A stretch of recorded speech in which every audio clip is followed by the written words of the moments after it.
Shalom Ouvracha, voici notre deuxième étude sur le Seder de Pessah. On avait commencé, la semaine passée, on vous rappelait, de voir les 15 opérations, n'est-ce pas, que nous lisons et nous citons. Et maintenant on a compris, grosso modo, chaque opération, en quoi consiste-t-il. Maintenant, qu'est-ce qu'on va faire? On va maintenant préciser qu'est-ce qu'on doit faire ce soir-là. On a expliqué la fois passée pour les pashtanim, pour ceux qui vont sur le pshat.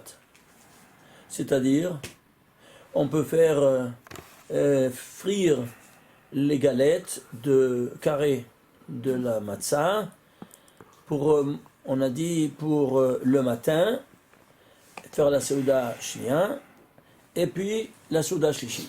Bon, ça c'est le pshat.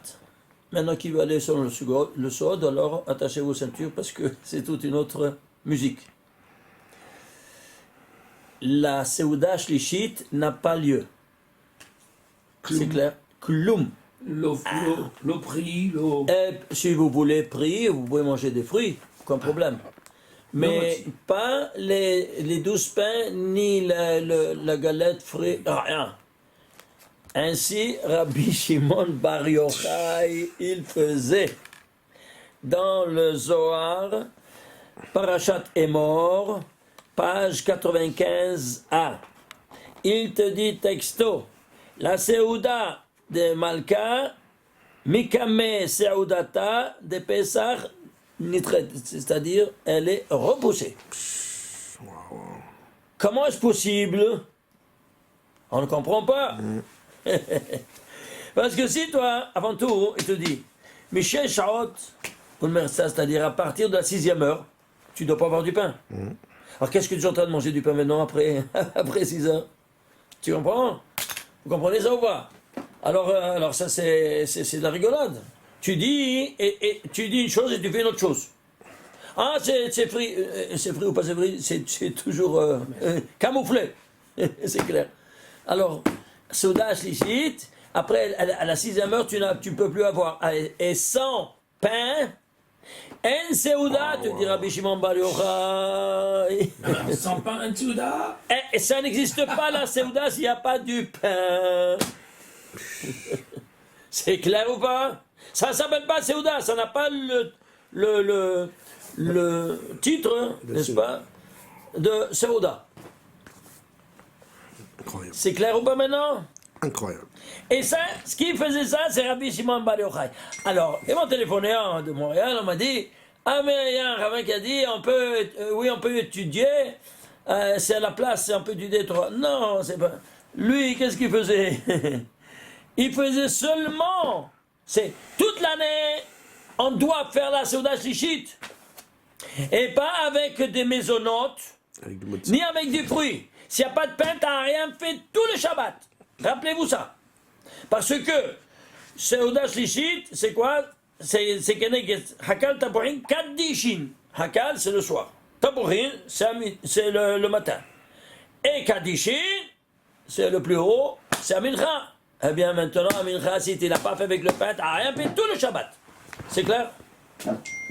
Ceci étant dit, combien même ils sont importants et tout ce que tu veux, l'unique fois où on élimine la Seuda Shlishit, il te dit Rabbi Shimon Bar Yochai, c'est pourquoi? Pour faire la Seuda du Seder de Pessah. Plusieurs raisons, il y en a même. Une raison, c'est parce que c'est écrit que tu dois avoir du tavon. Et tu dois avoir de l'appétit. Et si tu manges l'après-midi, qu'est-ce que tu vas manger? Tu ne vas pas pouvoir faire manger ni le kazetot de matzah, ni de maror, ni korer, rien. Ah, tu ne veux pas, toi, faire ça et ça. Il y a des personnes, il faut penser à tous les âges. Même les personnes d'un certain âge, ils peuvent pas, il n'y a pas beaucoup de place. Alors si tu as mangé après-midi, qu'est-ce que tu fais? Ils ne peuvent pas manger, ça ne rentre pas. Ah, ça ne rentre pas. Tu comprends maintenant? Alors le Seder du Pessah, tu sautes, ça ne va pas à la tête? Est-ce que vous savez qu'est-ce qui se passe dans cette nuit-là? Nous dit Rabbi Shimon Bar Yochai, et il ramène ça le Harizal. que toutes les lumières des 49 jours après Pessah jusqu'à Shavuot, elles sont concentrées dans cette nuit de Pessah. Vous imaginez les lumières qui sont dans cette nuit-là?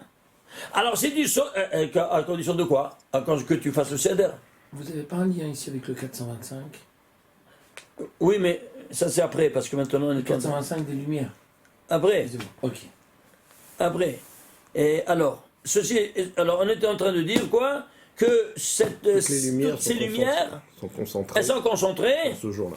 Ce jour-là, cette nuit-là. Cette nuit. C'est clair. Alors, nous, on doit se préparer à cela, à cette nuit, pour recevoir toutes ces lumières. Et pour recevoir toutes ces lumières, il faut te faire tout ce Seder, avec les 1820 mots qui sont inscrits dans la Haggadah, comme on l'avait vu la fois passée, et que nous devons chacun réciter, que ça sort de ta bouche. Pourquoi ça s'appelle Pessah? Nous dit le Or HaChaim, et nous dit parce que Pé, c'est la bouche, Sar, elle discute. Le Pé, la bouche qui discute, c'est pour ça Pessah. Ça, c'est le Maguid, n'est-ce pas? C'est le quatrième, n'est-ce pas, des 10 opérations, le cinquième des 10 opérations, vous vous souvenez? Ah, très bien. Alors, ceci étant dit, on nous impose donc, quoi donc?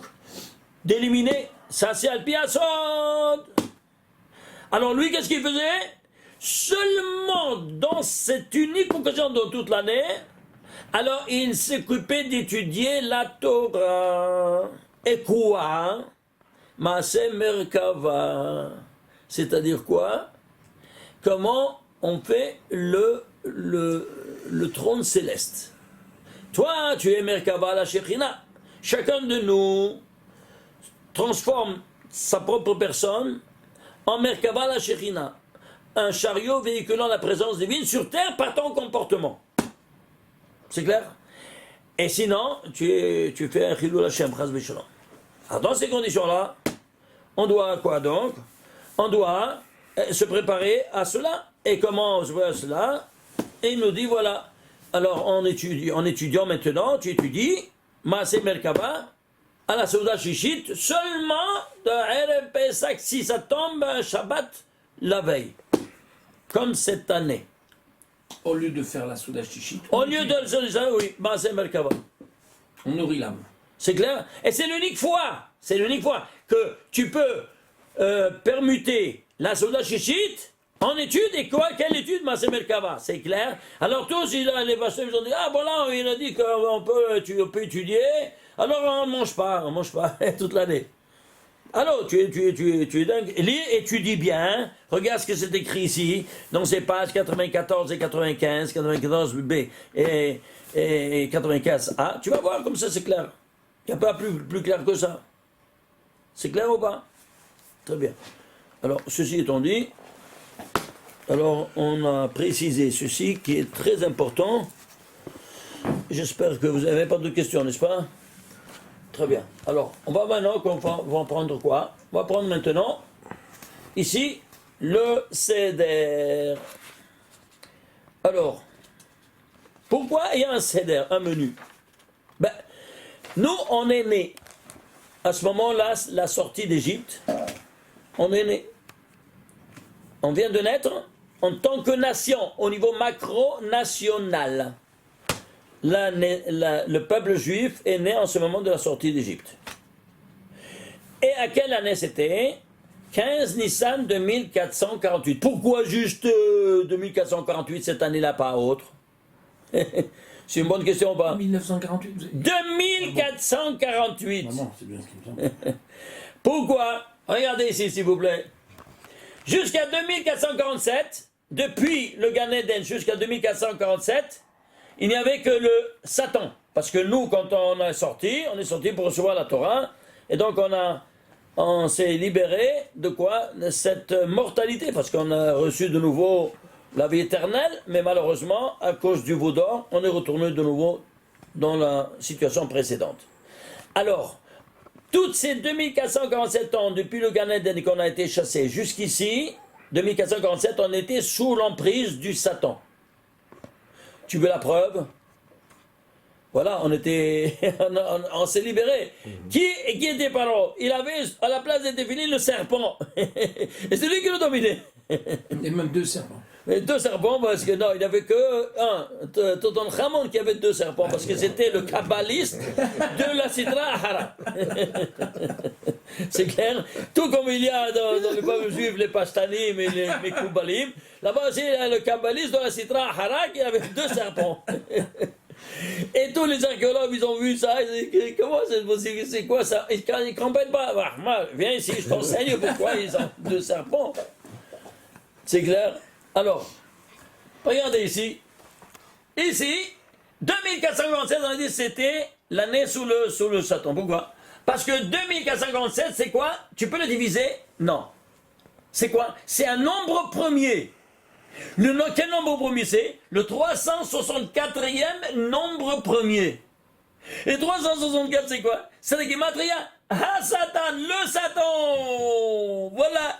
Et pourquoi? Parce que lui, il domine toute l'année, sauf un seul jour, qui est Yom Kippour, il n'est pas présent.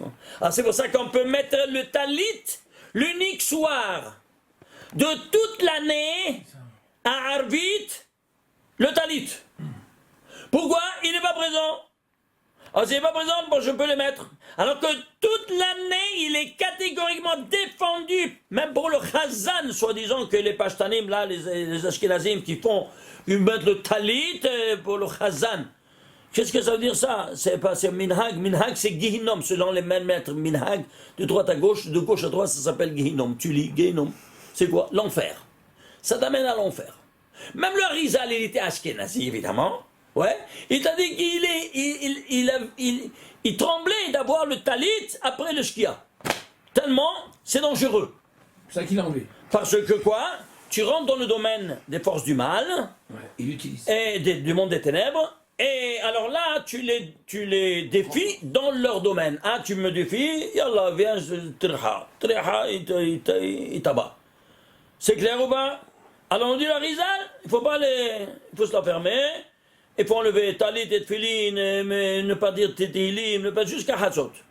Et ne pas donner de tzedaka, rien, tout ça. C'est clair? Alors ceci étant dit, le Yom Kippour, il n'y a rien de tout ça. C'est clair? À Motzei Yom Kippour, il faut enlever tout de suite. Tu as dit, tu avais le ticket chauffard, tu enlèves immédiatement le talit, parce que tu commences à aller vite. Ouais. Attention, sinon c'est le premier péché de l'année.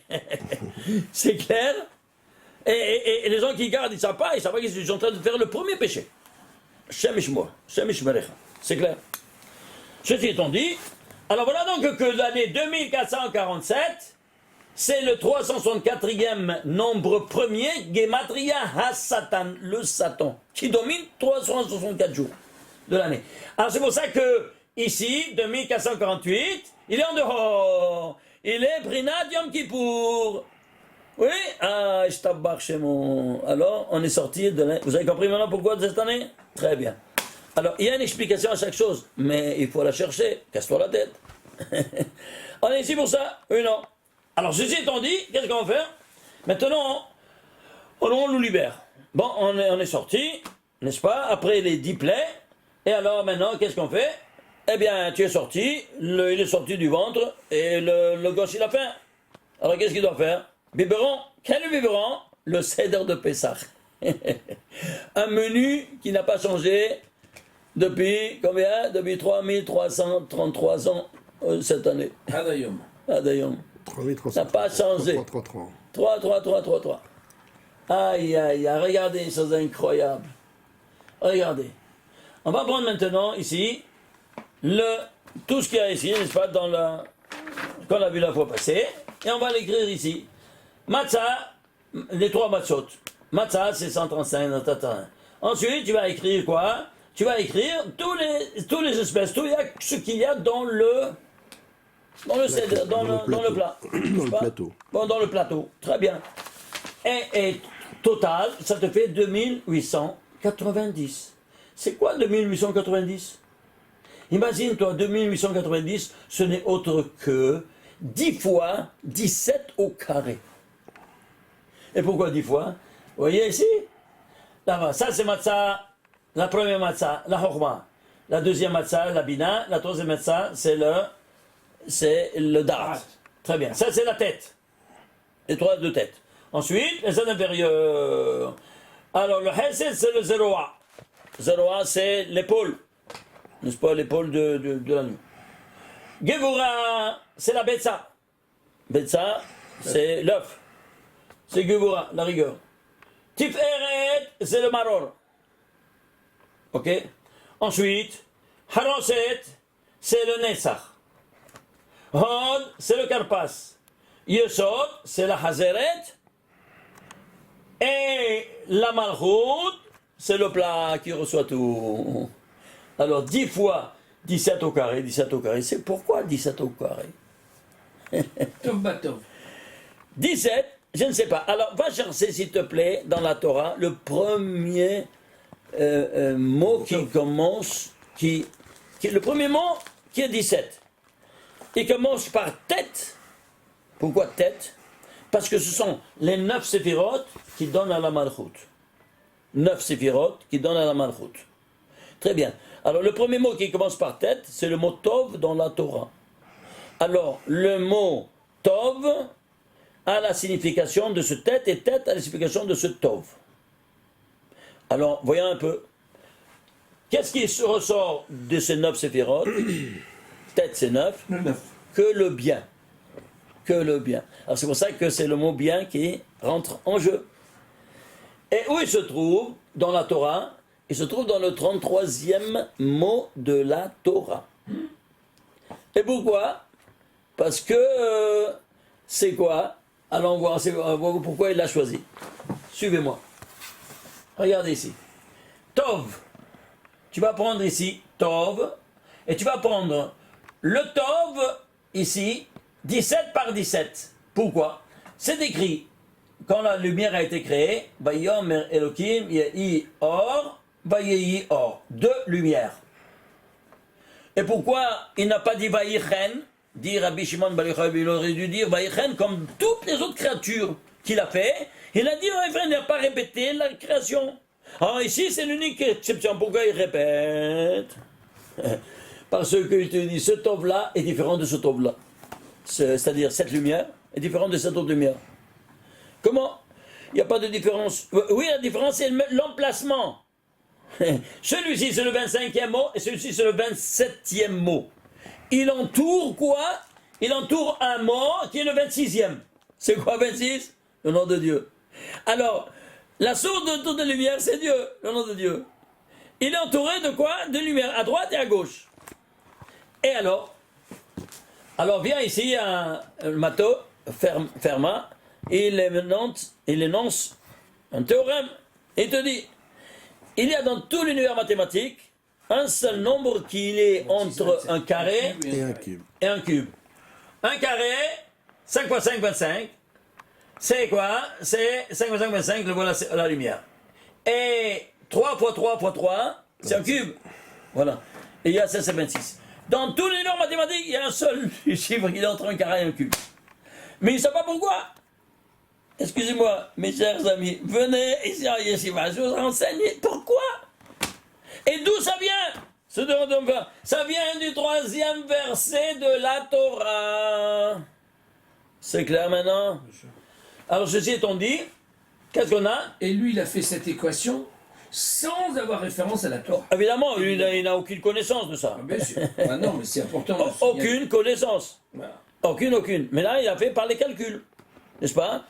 Alors, il a déduit ceci. Alors, c'est quoi? Eh bien, ce n'est autre que, pas moins que la formule de la relativité de Einstein. E égale mc2. Au 3e verset de la Torah. Comment ça? Regardez.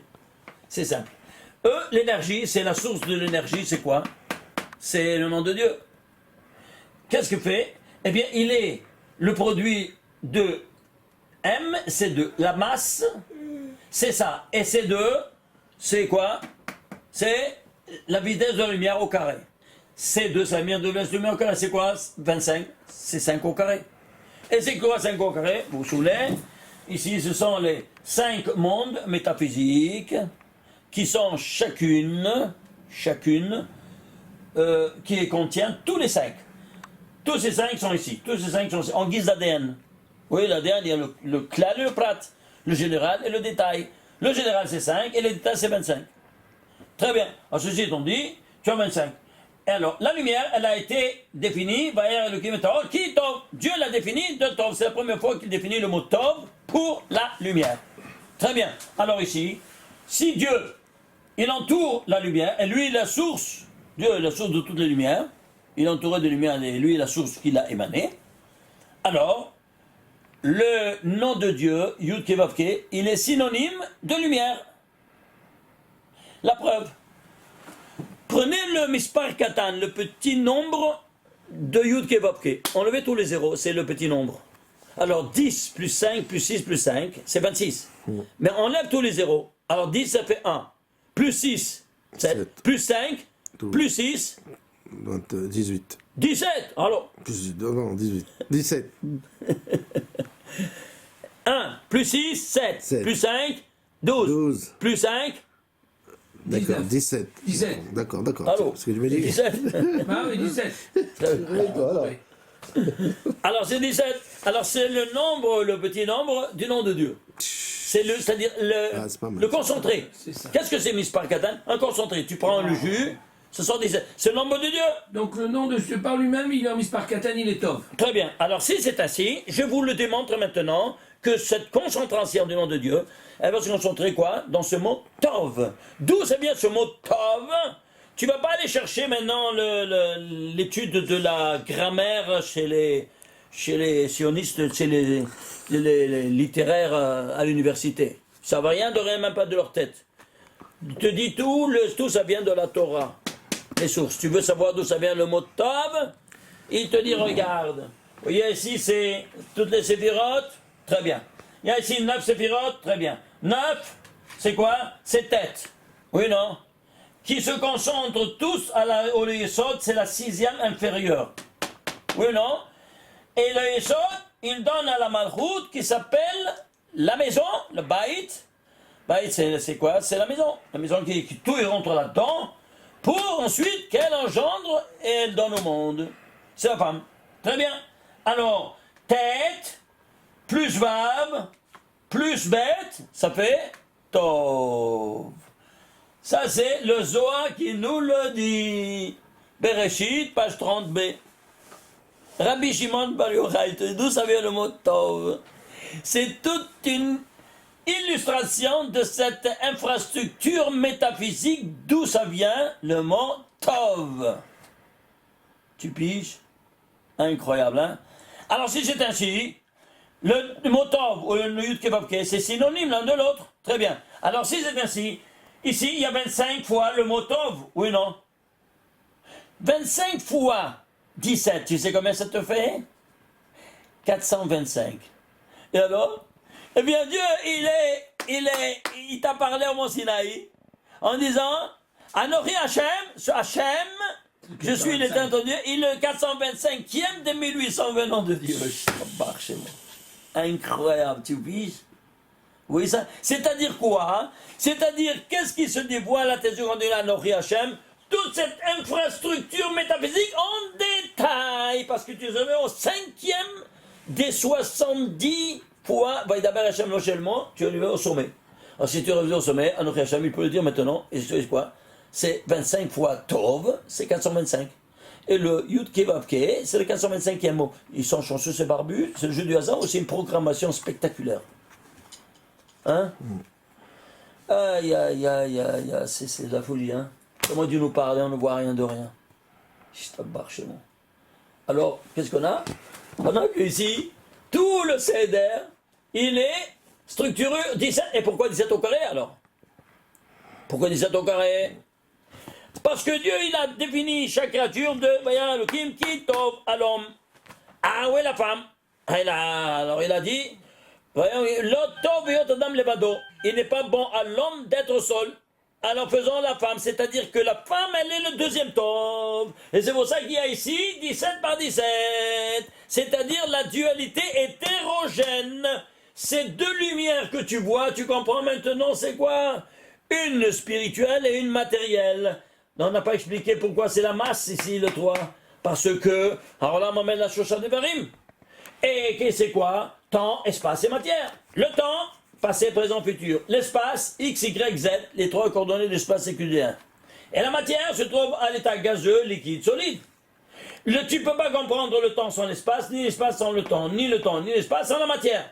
Alors qu'est-ce que tu fais? 3 par 3 par 3. C'est la masse qui contient, il se trouve dans un certain temps, dans un certain espace, et toutes ces 3 dimensions-là, tu vois, ces 9 dimensions-là, et je trouve ici 27. 3 fois 3 fois 3, ça fait 27. Et je tabarche, c'est la masse. Et ça, c'est l'esprit. Donc ça, c'est l'homme, c'est la femme. Au milieu, Hachem. Dans d'autres Et au milieu, Hachem. Et mieux Hachem. Bah oui. Alors, c'est pour ça, Shlosha Shotafim Badam. Dieu, le papa et la maman. Ça fait la formule de la relativité de Einstein. Je tabarche, c'est beau. Et s'il y en a un des deux qui fausse avec Hachem, ben ça colle pas. Ben, tu vois ça? Incroyable, hein? Ah, enfin, il y a ici tellement de détails, mais je ne sais pas si on aura le temps. C'est vraiment spectaculaire, on n'avait pas une idée. Alors, dans ces conditions, on a vu le détail ici, 17 par 17. Si 17 par 17, c'est combien? 289. À 289, on va prendre ici, attachez vos ceintures, on va prendre ici tout le récit de la Torah. Bereshit bara Elokim et Taretz. Yom Echad, Yom Sheni, Shlishi, Revi'i, Chamishi, Shishi, Shabbat. Les 7 jours du récit de la création. Il y a 469 mots, 1815 lettres. On va chercher en filigrane s'il a le nom d'Israël. Jusque là, Asot, dernier mot du Shabbat. 1815 lettres. 1815 lettres. Alors tu vas chercher combien de fois s'il y a le mot Israël et donc combien de sauts, n'importe quel saut. Je l'ai trouvé 3 fois. Un dans 232 à partir de ce Yod de Elohim. Yod Elohim, 232 lettres. Pourquoi 232? Parce que ici, les 4 mondes métaphysiques, vous vous souvenez? Les 4 mondes métaphysiques, ici 72, 63, 45 et 52 totalisent 232. Alors il se trouve exactement dans la même mesure et intensité de la présence divine dans les 4 mondes. Le 5e on n'étudie pas. Très bien. Alors, qu'est-ce qui se passe? Il se trouvera en 232. Dès la 13e lettre de la Torah. Wow. Ensuite, ici, par le mot, un autre en 50, ou par le mot qui, vo Shabbat Mikol Melarto, dans le Shabbat, le Yod de qui, 50 lettres en arrière, 50 lettres en arrière, tu as quoi? Le mot Israël. Et 3e fois, par le Yod de Yom HaShishi, dernière lettre des 6 jours, qui fait un saut de 7 lettres, n'est-ce pas? Et tu as Israël. Alors, qu'est-ce que tu fais? 232 plus 7 plus 50, 289, 17 au carré. Ishtabarchemo. Incroyable. Tu vois ça? Le voilà, c'est 17 au carré. Ici, par notre présence. Alors, si toi, tu es structuré dès la création de l'univers, tu te trouves ici en saut de 232, de 7, de 50, total 289, c'est-à-dire 17 au carré. Ta nourriture métaphysique, la nourriture de ton âme sera exactement ce seder de Pessah dès que tu es né. Vous vous rendez compte? Et quoi? 10 fois plus, pourquoi? Parce que tu es composé de tous les 10 séphirotes, n'est-ce pas? Comme on l'a vu plusieurs fois, qui se cristallisent dans chaque partie du corps humain.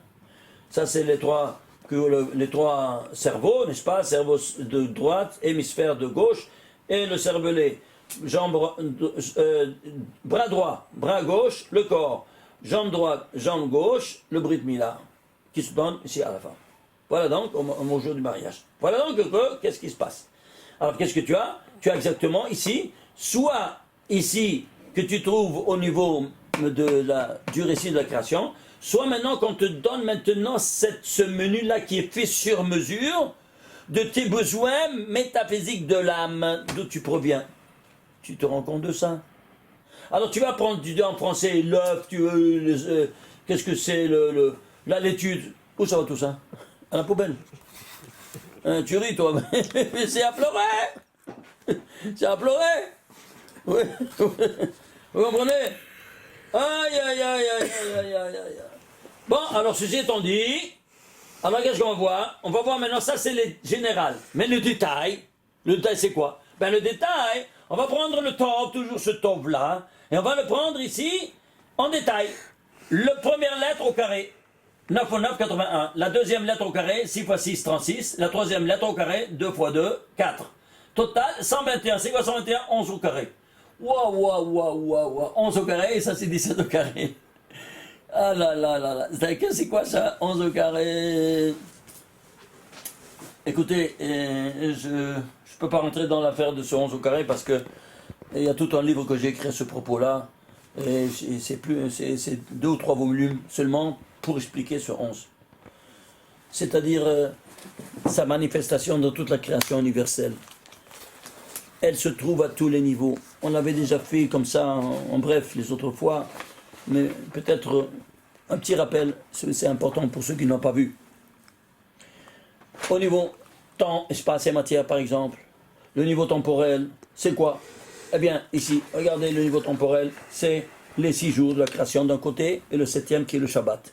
Alors si vous prenez ici les 6 jours, c'est-à-dire le nom des 6 jours, parce que c'est la signature de chaque jour, Yom Echad, Yom Shini, Yom Shlishi, Revi'i, Chamishi, Shishi, comme c'est écrit, avec le Hei, ça te donne le total, avec les tagim et les voyelles. Si tu ne prends pas les 3 dimensions, tu n'as pas le message qu'il est entier. Alors combien ça te donne? Ça te donne exactement 2298. Et ça c'est les lettres. Plus tagim et les voyelles, ça te fait 2805. Tu sais c'est quoi 2805? C'est exactement 15 fois 11 fois 17. C'est quoi 15 fois 11 fois 17? C'est 5 fois 11 fois 17, plus 10 fois 11 fois 17, évidemment. Mais pourquoi on te l'a séparé de 5 et 10? Parce que la Chokhmah, c'est le papa. Yod, c'est 10. Et la Bina, c'est 5. Alors, soit la maman, soit le papa, ils sont en rapport avec ce 11 fois 17, cette constante mathématique qui régit l'univers entier. Des 6 jours. Ah, le 7e, ben, c'est simple. Le 7e, c'est quoi? C'est Zayn. Zayn, c'est 7. Oui, très bien. Ah, écrit en entier dans le détail. Zayn, c'est 67. Zayn Yod-Nun, écrit en entier. Et alors, et si tu as alors 67, la valeur 67, c'est quoi? Sa mère, Zayn. Sa mère, c'est 60, et Zayn, c'est 7. Écris-le en entier. Sa mère en entier, et Zayn en entier, ça te fait combien? 187. C'est quoi 187? C'est 11 fois 17. Donc, soit le Shabbat, pris en soi, soit les 6 jours, tu as toujours ce 11 fois 17 que personne ne voit. Pourquoi? Parce que tu ne veux pas te casser la tête. Tu ne vois pas, toi, tu n'as jamais étudié le Sod, et c'est vraiment dommage, parce que regarde ce que tu rates dans tous ces secrets, toutes ces perles inouïes que personne ne voit, qui sont réservées seulement à ceux qui se dédient à étudier la pensée divine. C'est clair? Alors, ceci étant dans le temps. Dans l'espace. L'espace, c'est quoi? Le sanctuaire. Et le sanctuaire, il sera, imagine-toi, d'un mur à l'autre, le voilà ici, 187 amas. Coudé. Pourquoi 187? 11 fois 17. Et c'est tout des multiples de 11 ou de 11. Partout. Soit derrière, il y a 11 de vide, soit devant, il y a 2 fois 11, 10 fois 2 fois 11. Chaque chose, il y a ici une multiplication incroyable. Alors pourquoi ce 11-là? Parce que c'est les détails qui se retrouvent avec le général. Toujours 11 et 17. C'est clair? Ça, c'est au niveau spatial. Au niveau matériel, Dieu va faire quoi? Un brite aussi avec la matière inanimée. Imaginez-vous ça, la matière inanimée, c'est nous, c'est le brite. Et un machin inanimé, avec quoi? Avec le sel, comme il s'écrit, brite melach. Pourquoi avec le melach? Quel mérite il a pour qu'on fasse le shalom? Parce qu'il a fait le shalom entre les 2 éléments les plus puissants de la création universelle. C'est quoi les éléments les plus puissants? L'eau et le feu. L'eau et le feu. Et tu les mets ensemble, un éteint l'autre. Lui, il fait le shalom. Comment ça? C'est simple. Le soleil, il fait évaporer l'eau de la mer. Elle subsiste, elle n'a pas éteint le feu. Et qu'est-ce qui reste? Le sel. Le sel. Alors le sel, il fait le shalom entre les deux. Ainsi nous dit le Kli Yakar.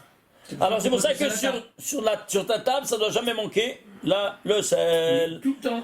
Tout le temps. C'est ça. La nuit, le jour, tout le temps. Alors c'est un élément de paix? Oui. Alors pourquoi je dois tremper le pain dans 3 fois? Parce que le lehem, ça s'appelle le pain, comme vous savez. Lehem, c'est quoi? Ça vient du mot lohem, guerrier. Pourquoi? Tu sais combien de guerres tu as fait? Tu le sais bien combien de guerres tu as fait pour apporter ce bout de pain sur ta table à toi et à tes enfants? Eux, non? Ah, alors si c'est ainsi, alors c'est un symbole de guerre. Ah, comment je vais manger un symbole de guerre? Alors je dois le convertir avant. Comment? Je le plonge dans un mikvé de paix, que c'est le sel. À 3 reprises. Pourquoi? Dans le temps d'un espace de la matière. À 3, on fait une chose faite à 3 choses, une acquisition de facto des euros. C'est clair? Alors je vais manger. Après, je vais donner à ma femme 3 fois, et ma femme 3 fois aux enfants à chacun. Les invités et tout. C'est clair? Très bien. Ceci étant dit, alors pourquoi? Parce que le chlorure de sodium, c'est la formule chimique. Combien c'est? NaCl. Na, le sodium, il a 11 électrons. Et le chlorure, il a 17. 11, 17.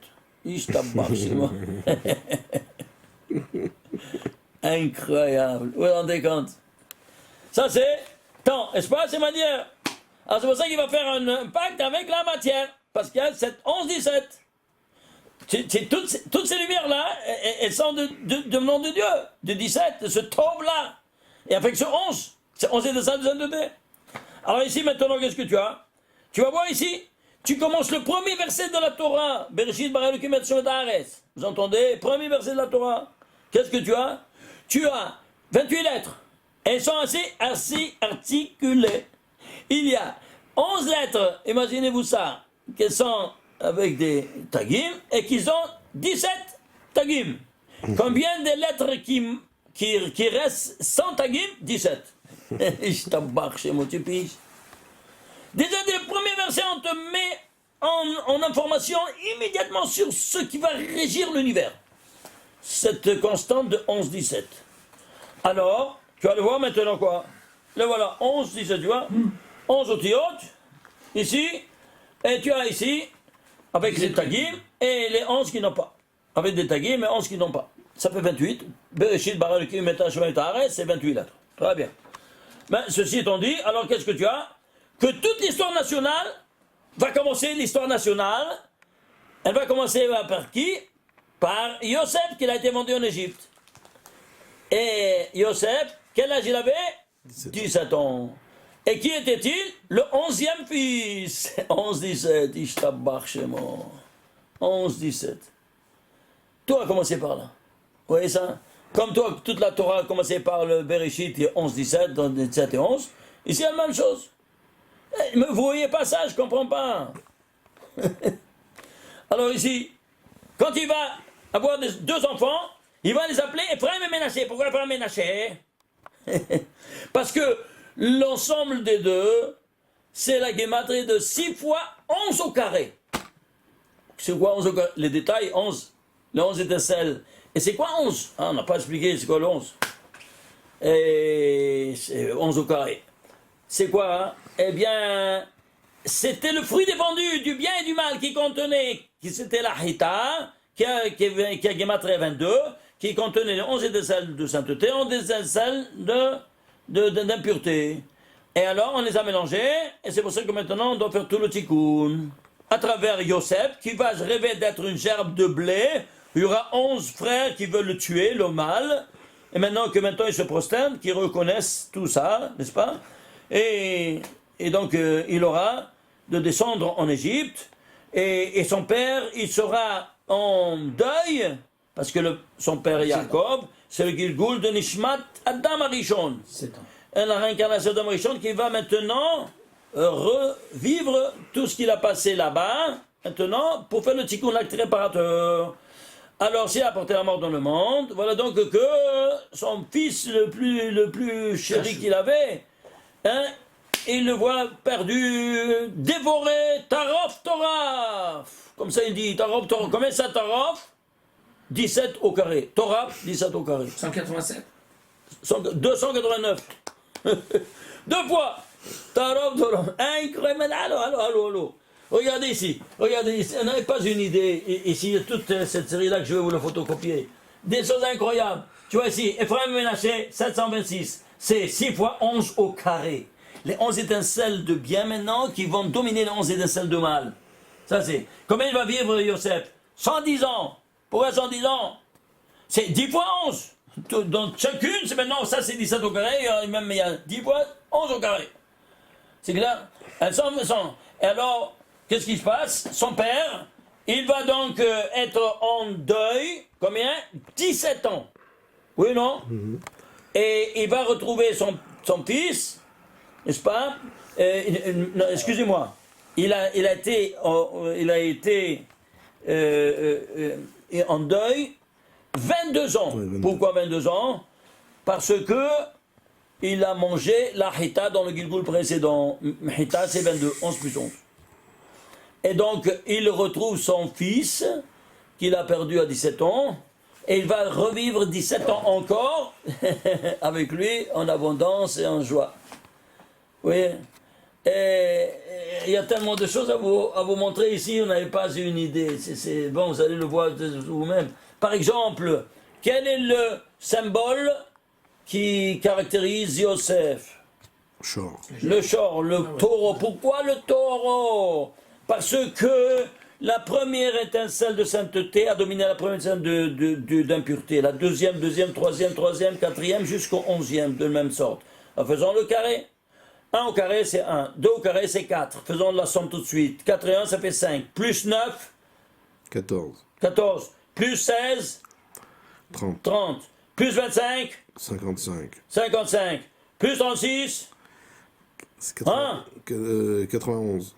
plus 36, 91. Plus 49, 91 plus 49, 130. 140. 140. plus 64, oui, oui, 200. 204. 204. combien? 204. 204. Plus 981, Plus 81, 285. 285. 296, plus 100, 385. plus 121, 11 au carré, 426. 85. Non, 506. 506. 506. Oh, pourquoi je cherche 85 depuis tout à l'heure.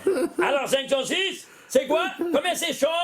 506. 506. Ouais, bien sûr. Voilà. Ich tabac. C'est ça que je vais aller chercher. Et comme ça, on te met sur sa bannière, là. Un char, un taureau. T'as rien dit. T'as rien dit. Mais est-ce que vous comprenez? Mais tu dis maintenant taureau, où ça va tout ça? À la poubelle. Et vous comprenez ça? Voilà. C'est malheureux hein, de le dire, mais qu'est-ce que vous voulez? Alors, dans ces conditions-là, qu'est-ce qu'on a? On a que ils font le tikkun de 11 plus 16. Très bien, 11 plus 17. Alors, qu'est-ce qui se passe? Tu vas voir que elle, qui a engendré Yosef? Rachel. Alors, pour faire maintenant le tikkun de la hita, tu devras travailler à la sueur de ton front. Combien de travaux tu dois faire pour qu'il soit peint? 10. 11 travaux. 11, ouais. 10 travaux techniques et le 11e c'est la fournaise parce que c'est le 11e c'est hors makif, la lumière environnante. Alors toi tu dois prendre la pain avec 10 doigts et tu fais la bracha, n'est-ce pas? Et ton corps c'est le 11e, c'est le hors makif, la lumière environnante. Tu prends 10 doigts et 11 et tu dis maintenant au niveau de la parole, ça c'est au niveau de l'action, au niveau de la parole, tu dis bracha. Combien de mots? Baruch ata Hashem Elokeinu melech haolam hamotzi lechem min haaretz 10. Et où la 11e? Amen, qui est externe. C'est pour ça qu'il faut toujours un qui réponde à Amen à Les la... 10 doigts, les 10 mots, Les 10 et mots. les 10 travaux. Oui, mais il y a toujours le 11e, hein, regarde, n'oublie pas. C'est ce que j'ai dit. Dans- Ça part du 10. Ça part des 10 doigts. Après, il y a Les 10 toujours doigts, un le 11 c'est ton corps. Oui. Dans les travaux, c'est les 10 La travaux fournaise. de chemin. Hein. Et le 11e, c'est le four qui les englobe. Ok? Dans la parole, tu dis toi 10 mots et le public il répond 11. Amen. Amen. C'est clair ou pas? Toujours c'est un petit compte de 10 plus 1. C'est clair ou pas? Alors dans ces conditions-là, qu'est-ce qu'on voit? On voit. C'est quand l'anniversaire de Rachel? Ah, l'anniversaire de Rachel. C'est écrit dans la Torah. Le 11. Mar Heshvan. Pourquoi 11? Bah oui. Elle est morte le 11. Mais où elle n'est pas enterrée? Elle n'est pas enterrée à Hebron. Où ça? À Bethléem. Qu'est-ce que tu dis? Bethléem. La maison du pain. Vous entendez? Et quand le 11, Cheshvan. Pourquoi le 11 Cheshvan? Heshvan, on écrit Het, Shin, Vav, Nun. On lève le Vav. Pourquoi? Parce qu'il m'a eu le jour Vav, qui le Nahash. Ce sont les lettres Nahash qui m'ont eu le 6e jour de la création. Et alors, c'est pour ça que je suis enterré maintenant ici à Bethléem. Pourquoi? Parce que la fin du pain, c'est la fin de la Hita d'être pain. Et la fin du corps, d'être sous la terre. Alors, il ne sera plus enterré à Kiratarba, mais à Bethléem, à la maison du pain. La folie ou pas? Ça c'est fort ça. Mais vous vous rendez compte un peu? Et chaque détail, c'est à pleurer, c'est à pleurer. Quand on voit ces choses-là, Ribono Shalom, comment Dieu nous a parlé, et nous ne voyons rien de rien. C'est vraiment malheureux. Hein? Qu'est-ce que vous voulez faire? Shem Yerachem. Alors, dans ces conditions-là, qu'est-ce qu'on a? Regardez par exemple ça. On va prendre maintenant ici, les 3 codes, 232, 50 et 7. Ok? On va les prendre ici dans les détails. On va prendre, il y a ici, Israël, il y a 5 lettres. Il se trouve dans 5 mots. Oui, non? Ici dans 5 mots, ici dans 5 mots. En 50 et en 7. Prenons-les ici, on les a photocopiés. Regardez ici, vous allez voir. Ici, en code de 232. Ici, en code de 50, en code de 7. Leur total, ça te fait 4006. Et alors? Regardez jusqu'où ça va la précision spectaculaire. Regardez jusqu'où ça va cette précision spectaculaire. Regardez, 4006 c'est quoi? Ce n'est autre que 13, que c'est l'union de tous ces 3 13, c'est Echad, plus 1331, 3 fois 1331, plus 1331, 1330. Le temps, l'espace et la matière. C'est quoi 1331? Ce n'est autre que 11 au cube, plus 11 au cube, plus 11 au cube, plus le 13 qui les unit, ça te fait 4006. Ouais. Les 11 étincelles, de quoi? Les 11 étincelles dans le temps, dans l'espace et dans la matière, qui s'unissent, donc c'est quoi? 11 au cube. Dans le temps, dans l'espace et dans la matière, voilà donc comment ils se trouvent ici, dans 5 mots, et ces 5 mots, ils doivent correspondre à cet enseignement ésotérique que personne ne voit, n'est-ce pas? Qui doit être en harmonie avec toute l'histoire qui se déroule. Quoi? L'histoire de la création universelle, comment elle doit se dérouler. Ici, c'est les niveaux astrophysiques, les niveaux de la création le soleil, la lune, c'est toutes ces choses-là qui doivent correspondre également avec ces choses-là. Mais vous vous rendez compte? Est-ce que c'est humain ou divin? Pensez un peu ici, s'il vous plaît, de voir ici, ça fait trembler. On est toujours dans le 11, hein? On est toujours dans le 11, parce qu'on est en train de vous montrer de quoi il s'agit. Les 11 étincelles. Vous vous rendez compte? C'est de la super folie. Bon, alors on continue. Et qu'est-ce qu'on a? Alors on a 11, 17, 11 au carré et 17 au carré. Et on est en train de les voir ici maintenant comment ils s'agissent. Alors tu vas prendre la 17e colonne de la Torah par exemple. Regardez, même la rédaction de la Torah, elle est faite sous ces... Prends la 17e colonne de la Torah. Qu'est-ce que tu trouves?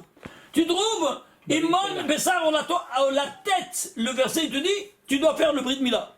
Et je t'embarque, je sais pas pourquoi, parce que c'est le temps, tu mets le bien, le sceau du bien, je pas sur toi. Et quand tu le profanes, alors tu n'as plus le bien. Tu as le contraire, Bar Minan. Alors tu comprends maintenant? Il va voir de profaner ce sceau du Brit Mila que tu as fait, de pacte éternel que tu as fait avec ton créateur. Tu vois ça? Voilà. Le Brit c'est combien, Rabbi? Brit, c'est 612. Et pourquoi 612?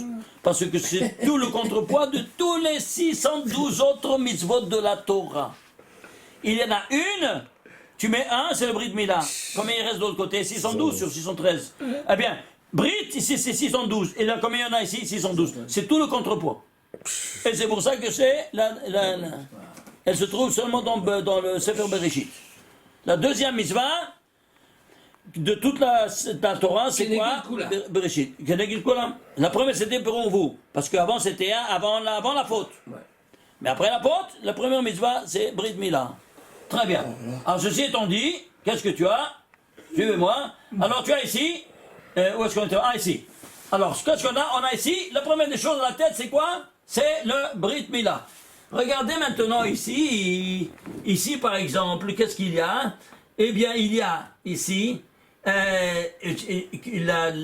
l'information qu'il va donner, l'ange, que Sarah, elle sera enceinte. Ou Sarah Ben, dans la 17e colonne. Et voilà, ou Sarah Ben, vous voyez, ou Sarah Ben. Tu vois ça? Dans quelle ligne maintenant? Quelle ligne de Bereshit? Parashat Vayera. Parashat Vayera. Alors, dans quelle ligne, 17e colonne, dans quelle ligne, imaginez-vous ça, si tu comptes de Bereshit jusqu'ici, c'est la 702e ligne Shabbat. de la Torah. Ouais. Pourquoi 702? Shabbat. Le jour le plus sacré. Et alors, c'est pour ça que Ul Sarah Ben, n'est-ce pas? Il se trouve ici. Ishtabach Haboré. C'est pas incroyable, vous voyez ces choses-là? Alors, on peut dire que Israël il est né un jour de Shabbat. Ça naissance. Oui. Conçu. Il est né à Nissan. Il est né à Nissan. Il est né dans ce mois-ci, oui. Alors, ici, on va prendre maintenant la 17e paracha, au niveau macro. Ça, c'est des colonnes. Au niveau macro, c'est toutes les parachutes. Quelle est la 17e colonne, la 10e paracha de la Torah? Parachat Yitro, les 10 commandements. Je t'embarque chez moi. Est-ce que vous voyez ça? C'est pas incroyable? Tov. Tout se trouve ici dans cette dimension incroyable de ce qu'on est en train de voir. Très bien. Alors, ceci étant dit, on avance. On va voir maintenant la suite. Vous avez des questions? Ouais. Regardez par exemple. Rabbi, Oui. si c'est tombé le 17e paracha, les 10 commandements, Oui. donc tout le bien, Évidemment. C'est tout le bien. il est dans les 10 commandements. Tout le bien dans les 10 commandements. Et non seulement dans les 10 commandements, toutes les mitzvot de la Torah sont dans les 10 commandements. Comment? Bien sûr, les 10 commandements sont rédigés en 620 lettres. Ouais. C'est-à-dire qu'il y a 613 d'origine divine et 7 d'origine rabbinique, comme Hanouka et Purim, par le nombre des lettres. Chaque lettre lettre correspond à une mitzvah. correspond à une mitzvah. Ishtabach chez moi. Tu piges? Attends, ça c'est rien du tout. Encore non, c'est des grosses lignes. Mais retournons ici à nos moutons, ici sur... En combien de mots? Combien de mots? 172 mots. Pourquoi 172 mots? Ouais. 172 mots parce que c'est la paracha où il te dit que est né Yaakov et comment il a été appelé au nom de Yaakov. Pourquoi? Parce qu'il tenait Ekevo chez la Esav, il tenait le talon. Alors il a appelé le talonné. C'est quoi le talonné? On ne comprend pas, c'est quoi ça? Par la Torah. Nous disent, le Baal Megalem Mokot nous dit, il y a 22 lettres de l'alphabet maintenant au niveau de la parole. De nouveau, 11 et 11. Il y a 11 de miséricorde et 11 de rigueur. En haut, la rigueur, en bas, c'est le mal. Mais en haut, c'est rigueur, c'est miséricorde. Alors, ici, ça devient du mal. Alors, qu'est-ce qui se passe? Alors, lui, c'est en deux jumeaux, Yaakov et Esav. Il a dit, moi, j'hérite la miséricorde. Alors moi, j'ai 11 lettres dans mon domaine. Combien j'ai? Aleph, Bet, Gimel, Dalet, Hey, Vav, Zayin, Het, Yud, Chav, jusqu'à Chav, c'est la 11e lettre. Total, 75. J'ai 75 seulement. Vous voyez un peu ce qu'il a mon frère. Après Chav, c'est Lamed, c'est 30. Et même c'est 40. C'est déjà, avec 2 lettres, il m'a déjà rejoint. Imaginez dans tous les autres. Ouais, ça fait 1000 et plus. Alors qu'est-ce qu'on va faire? Je ne peux pas laisser à mes enfants trop de rigueur. Qu'est-ce qu'il a été? Il a été dans le champ ennemi et il a tenu le Ekev, c'est-à-dire quoi? Quel est le talent de Esav? Il ne s'appelait pas Esav, il s'appelait Asoui. Il était entièrement fu. Le Yud. Poilu. Alors, le Yod final, il l'a pris, il l'a attrapé, il l'a arraché, et il l'a mis dans son camp. De Ekev, talon, c'est devenu Yaakov. Alors on dit le Baal Megel Mokot, grâce à ce Yod, Il lui a pas laissé le Yud. grâce à ce Yod qu'il a pris ces 10 lettres, il les a convertis à la miséricorde. Il a hérité les 10 commandements Yod, qui seront rédigés en 172 mots. C'est Ekev. Azakov. Tu piges? Voilà donc tout ça bien, c'est moi, Yaakov. Alors maintenant, voyons un peu, retournons nos moutons ici sur le 11. Alors, voyons un peu les 11 de bien et 11 de mal. Les 11 de bien, 11 de mal. Comment ils vont s'exprimer? Dans toute l'histoire, attachez vos ceintures, regardez toute l'histoire, comment elle va se dérouler. Mont Sinaï, on est né, on a reçu les tables de la loi et les 620 commandements, très bien. Mont Sinaï. Ensuite, Kibel Torah, Moshe Sinaï.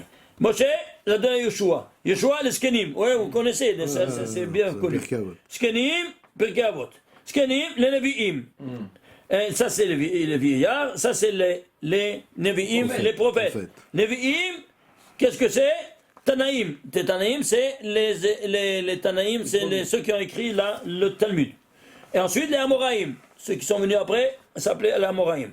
Et ici, c'est les Saboraïm. Après, une autre catégorie, les Saboraïm. Et après, les Géonim.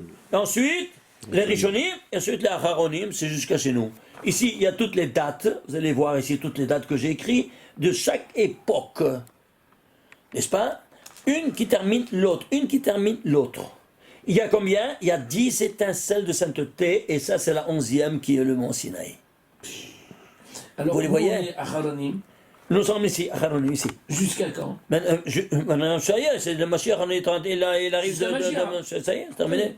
On a fini le site. C'est terminé, ça, on a terminé. Tu vois qu'on est arrivé au bout, il n'y a pas après Acharonim, il n'y a pas. C'est ça. Il y en a comment Acharonim? C'est quoi l'espace entre chaque... l'espace de temps entre chaque... Ici, je vous l'ai donné, je vous l'ai écrit. Ici, j'ai écrit les dates de chaque chose, n'est-ce pas? Les dates les plus importantes, évidemment. Je ne peux pas écrire toutes les dates. Mais ça, vous pouvez les voir. Et c'est quelque chose vraiment de spectaculaire. Alors ça, c'est le 11 étincelles de bien. Et ce qu'il y a dans le bien, il y a dans le mal, dans la mesure d'intensité, oui ou non? Et qui c'est? Celui qui a voulu faire une Shoah en un seul jour. Qui c'est? Haman à la tête de ses 10 enfants. Vous voyez ça? Ça c'est le bien et ça c'est le mal. Tu piges. Incroyable, hein? Ouais. C'est pas incroyable? Alors maintenant, si tu vas prendre maintenant ici, et ça c'est quand dans une autre conférence, alors sur ces 11 étincelles de mal, on ne peut pas vous le donner maintenant ici. Parce que ça c'est en détail, il faut voir ça. C'est quelque chose de spectaculaire. C'est spectaculaire. Si tu prends ici les noms de ces noms impurs, n'est-ce pas? Avec les lettres, les tagim et les voyelles, hein? Et ça te fait le total, plus le Aman Ben Avedata, ça te fait le total, une ressource de 1600. 1600 c'est quoi? 100 fois 16. 100 fois 16. Ouais. Vous vous souvenez, l'épée du Créateur, que si nous on fait du mal, alors il s'empare, le Satan, pour trancher contre nous. Et alors voilà, comment il s'appelle? Le Saint-Mermem, c'est l'ange de la mort. Saint-Mermem, c'est combien c'est Saint-Mermem? 100 fois 6 fois 16, ça fait 1600. Le voilà. C'est pas de la folie? Alors eux, c'était vraiment les 11 étincelles du mal avec eux. Tu le vois, c'est la représentation, l'incarnation de ces 11 étincelles du mal. Vous comprenez? Alors ainsi, tu et toi, les étincelles de bien. Zélo Mazia Asa Elohim. Ça passe cela, Dieu les a fait. Là, on a les 22 lettres de l'alphabet. Vous comprenez? Sans les choses de l'alphabet, tu ne pourras rien comprendre. Alors, ceci, voilà donc qu'est-ce qu'on est en train de faire. Alors maintenant, on est en train de... On a expliqué ici, voilà, grosso modo, on a vu un peu les choses. Mais alors, quand on vient de terminer le Seder et tout, qu'est-ce qu'on fait après? On fait Halesh. Non, attends un peu, c'est pas Shirashim après. On fait Hallel, Birkat Hamazon. Et après, Chad Gadia, puis... Miodea. Echad, Miodea, Echad, Aniodea, Shtaim, Miodea, 1, qu'est-ce que c'est? 2, qu'est-ce que c'est? 3, c'est quoi ça? On nous enseigne les rudiments de la Kabbalah. Ishtabach chez moi. Maintenant, tu rassasié? Tu as mangé le pshat, le merez et le midrash. Maintenant, écoute le sod. C'est quoi le sod? On te donne l'explication et la définition de chaque valeur numérique. On te donne un exemple, prototype exemplaire, jusqu'à 13. Tu entends ça? Quand tu dis 1, synonyme de quoi? 2, synonyme de quoi? 3, synonyme de quoi? C'est-à-dire, il y a une correspondance numérique avec des données historiques et métaphysiques. C'est clair? Et si on te donne ici les rudiments de la Kabbalah, et personne ne sait sur cela. Et pourquoi? Parce qu'on t'enseigne maintenant la signification. Comment coordonner le chiffre avec une dimension historique qui s'est déroulé selon tous les données qu'on a bien connues, n'est-ce pas, et qui cache derrière des données métaphysiques. Voilà donc que ici, sans cela, tu n'as rien fait. Et c'est pour cela que nous devrons aller étudier presque toute la nuit, elle va à celui qui, même après minuit, il reste toute la nuit. Ils se sont rendus compte, les élèves d'Orbi Akiva et les Giersman qui est venu le matin qui s'est levé. Et pourquoi? Parce qu'on ne se rend pas compte. Il n'y a pas, Pessah, il n'y a pas de limite. C'est pour le limoud, ça. Ça, c'est pour le limoud. Pas pour le... Mais tu dois terminer à Pikomen à Hatzot. Avant Hatzot. Ça, c'est très important. Pour quelle raison? C'est clair, ça c'est très avant Hatzot, c'est-à-dire avant minuit, mais pas minuit, heure 12 heures. Minuit, l'heure du calendrier hébraïque, qu'il faut savoir. C'est clair? Vous avez d'autres questions? Ça, c'est grosso modo les choses que... Pour quelle raison on doit terminer avant Chatzot? Pourquoi? Oui, Parce ça, que à Hatzot, il a passé. C'est ça. Ah, il a Il passé. est passé. Alors, Hachem, il a passé des bons. oui, Ouais, c'est ça. il a passé, vous vous souvenez, non? Ah, bien sûr. Et donc nous avons ici ce Hatzot, c'est, regardez, ça c'est la terre, et ici le soleil il se couche, il arrive ici, Hatzot, c'est quoi? C'est la fin de la rigueur.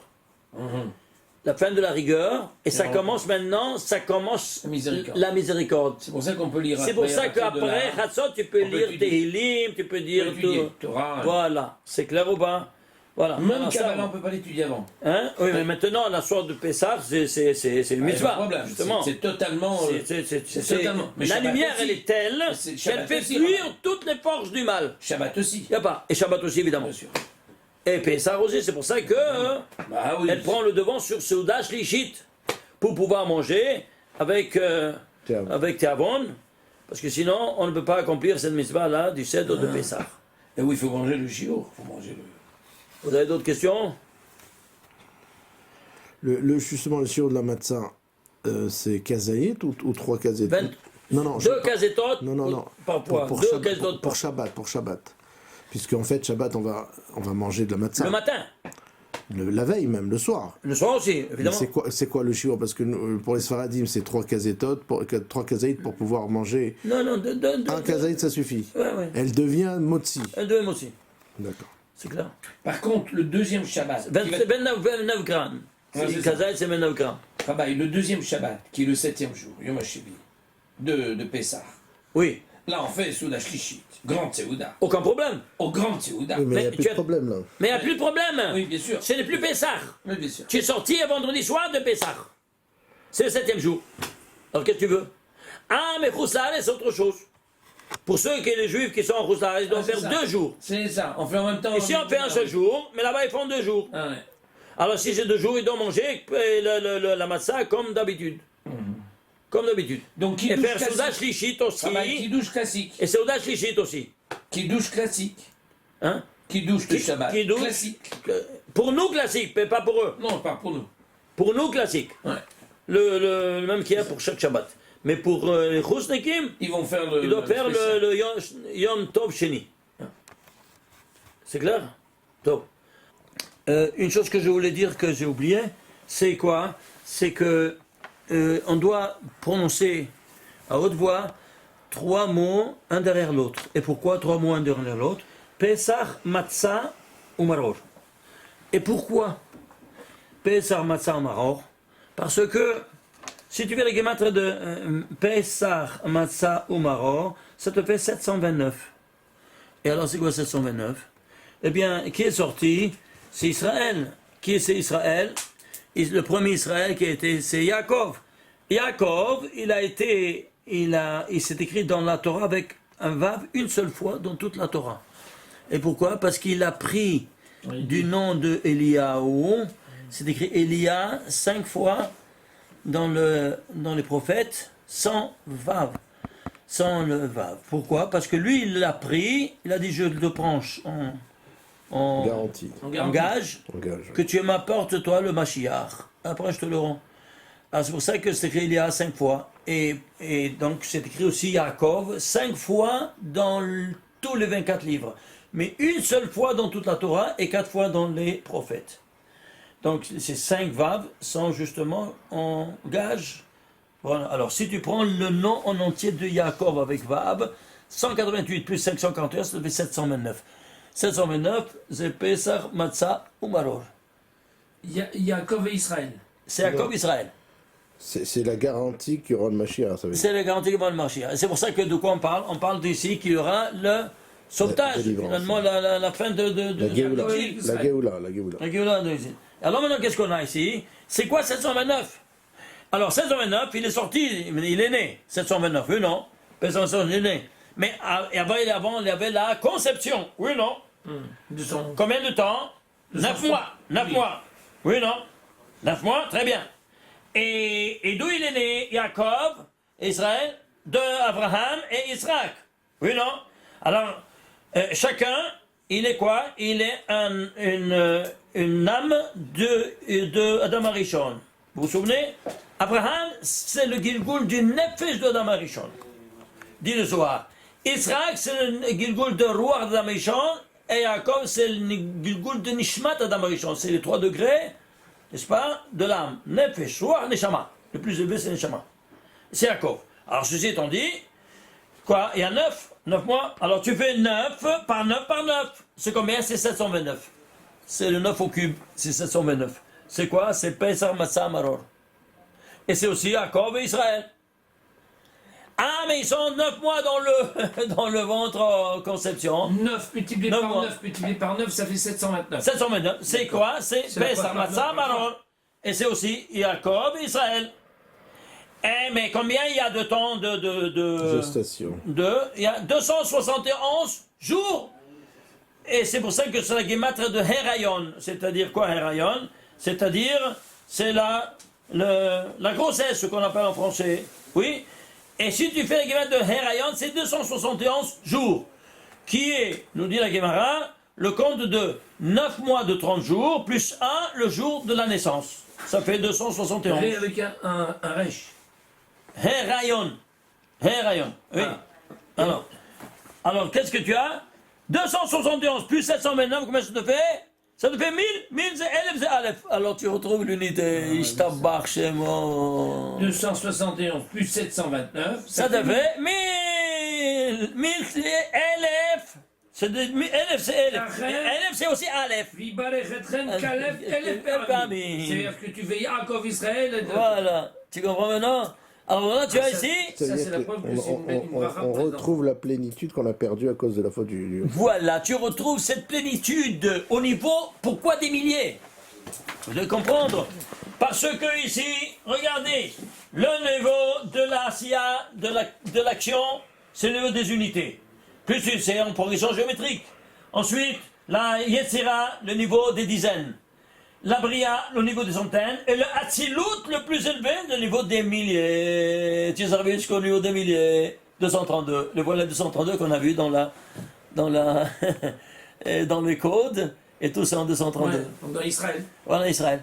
Et alors tu retrouves maintenant, dans un autre cheminement, c'est 232, en quoi?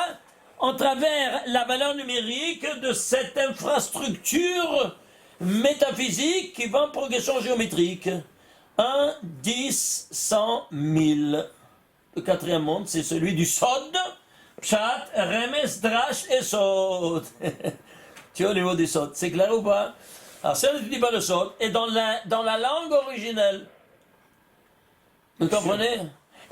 Et si tu prends ce Vav-là, qui est en plus dans toute la Torah, le nom de Yaakov, il est cité 212 fois. Il y a une seule fois, c'est 213e fois, il est avec un Vav. Pourquoi ce Vav? D'où il est? Quelle lettre c'est? C'est là, 1000, écoutez-moi bien, 184 364e lettre de la Torah. C'est quoi? 184, tu traduis 184 en milliers, c'est Pagod. Pagod, c'est quoi? Celui qui va dire. Le Pagod Ifkod, c'est lui le libérateur. Alors il te libère. C'est pour ça que ça c'est en milliers. Tu vois, 184 000. De qui tu as été le libéré? De 364 et 364 jours du Hasatan. Ishtabach Shemo. 184, 364. Mais regardez jusqu'où ça va C'est la ça, précision. 184 ou 164. Et qui c'est qui va dire? 180. C'est le Vav qui va venir par Eliyahu Nabi. Qui l'a pris de Yaakov. Voilà. Et il se Il va trouve lui rendre à ici. ce moment-là. Et il se trouve ici dans la C'est ça, 184 il va lui 000. rendre à ce moment-là. 364e lettre de la Torah, vous vous rendez compte? Ben, il faut retenir deux chiffres. 184, pas de code. 184 000, c'est pas code. Et à ça. C'est le mot 364. clé, que celui qui va dire ça, il va se reconnaître comme le libérateur. Pas code, if code. Et c'est moi qui l'a dit. Alors dans ces là, et puis de qui? De 364, c'est Hasatan. C'est clair?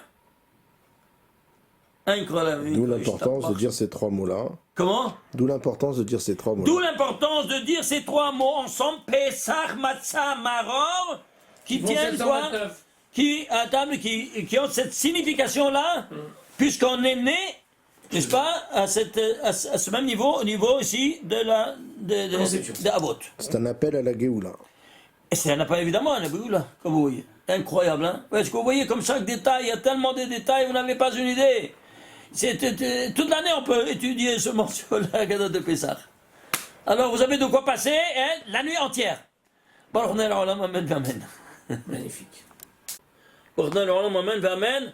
Pessah Kasher, Besameach, Bezrat Hashem, שנזכה לגאולה שלמה במהרה בימינו, אמן ואמן בזכות זה, שאנחנו נלמד ונקיים את המצווה כהלכתה בסדר דפסח. Amen.